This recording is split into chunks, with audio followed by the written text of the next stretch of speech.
Hello once again, this is your Highland Travelers, another video para pag-usapan po natin na naman ang Baguio number coding boundaries. Mga sir and ma'am, paggaling po tayo ng military cutoff, Cannon Road, and Marcos Highway, mga sir and ma'am, no?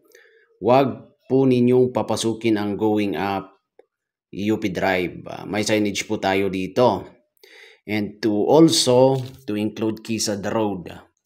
Yung paakyat po yan is coded area po yan together with Quezad Road, mga sir and ma'am. Ang boundary po natin is this beautiful BGS Rotonda sa may flyover din, no? Pag galing po kay Marcos Highway, wag dire-diretso. Sa baba po tayo dumaan, either going Cannon Road or sa may military cutoff. Meron po tayong konting signage po doon.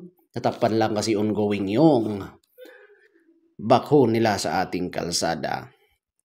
So mga sir and mama, ulitin po natin, ending 1 in tow na coded po tayo, prohibited po tayo to enter the coding zone on Monday.